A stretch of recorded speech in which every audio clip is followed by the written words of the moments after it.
नमस्ते गाइस, स्वागत है कहानी व्लॉग में। तो हमारे मोहल्ले में एक भैया की नई शादी हुई जिसका आज रिसेप्शन है, जिसको हम प्रतिभोज भी बोलते हैं। मेरे लिए तो खाना है, तो मैं फटाक से रेडी हो जाता हूँ रिसेप्शन के लिए। तो मेरा दोस्त मुझे कॉल करा था, मैं उसको 2-2 मिनट के बोल के आधा घंटा वेट करवाया, क्योंकि देखो अब रेडी हो रहे हैं तो अच्छे से रेडी होके जाओ। तो फिर मैं निकल जाता हूँ रिसेप्शन के लिए। तो ये मेरा दोस्त यहाँ पे वेट कर रहा है मेरा। तो फिर हम निकल जाते हैं खाना खाने के लिए। तो हम लोग का मेन मोटिव तो यही था, खाना खाना। तो यहाँ पे ये स्टेज है, यहाँ पे खाना चालू है। तो उससे पहले हम जाते हैं अपना वो जो भी लिखवाते हैं ना रुपए, तो वो लिखवा के हम लोग जाते हैं खाना खाने के लिए।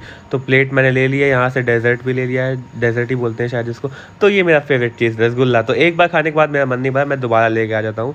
तो फिर इसके बाद मैं खाना खाता हूँ। तो फिर यहाँ पे सूरज और सृजन भी आ चुके हैं, ये भी मेरे बचपन के दोस्त हैं। खाना खाने के बाद हम निकल जाते हैं पानी पीने के लिए। तो फिर पानी पीने के बाद हम अब सोच रहे हैं कि नेक्स्ट डिश क्या खाई जाए। मीटिंग तो हैवी हुई थी क्योंकि हमको अपने मन का खाना था, तो हम लोग निकलते हैं चाउमीन खाने और वो लोग कुछ चाट खा रहे थे। इसके बाद हम निकल जाते हैं खाना पचाने के लिए। तो मैंने पहले भी कहा था कि खाना खाने के बाद टहलना चाहिए खाना पचाने के लिए। तो यहाँ पे सनी सेंटर फ्रेश लाया था, तो उसने दे दी सेंटर फ्रेश। टहलना तो एक बहाना था, इसी बहाने हम लोग की थोड़ी बातें हो जाती हैं और इसी बहाने हम लोग थोड़ा मिल लेते हैं, क्योंकि हम तभी मिल पाते हैं जब मोहल्ले में कोई फंक्शन होता है। तो भले ही हम लोग साल 2 महीने में एक बार मिलते हो, लेकिन हम लोग का बॉन्ड आज भी वैसा है जैसे हम लोग का बचपन में हुआ करता था। तो फिर यहाँ पे एक बच्चे की स्कूटी खराब हो गई थी। नहीं, ये स्टंट की प्रैक्टिस कर रहा था, तो इसने स्टंट कुछ दिखाए थे लेकिन वो रिकॉर्ड नहीं हो पाया था क्योंकि वो अचानक दिखाया था। फिर वापस चलते हैं, सूरज मेरे से ज्ञान ले आया था, तो मेरे पास जितना ज्ञान था मैंने सब दे दिया। तो फिर वापस आते हैं, यहाँ पे दूल्हा दुल्हन भी आ चुके हैं। तो फिर इसके बाद हम लोग थोड़ी बातें करते हैं, उसके बाद अपने अपने घर के लिए निकल जाते हैं। तो सबसे मिलने के बाद हम निकल जाते हैं अपने अपने घर के लिए। तो फिर अब पता नहीं कब मिल पाएंगे। हम भी आ चुके हैं अपनी गली में, अब जा रहे हैं घर के लिए। तो अब मिलते हैं नेक्स्ट व्लॉग में। Bye bye.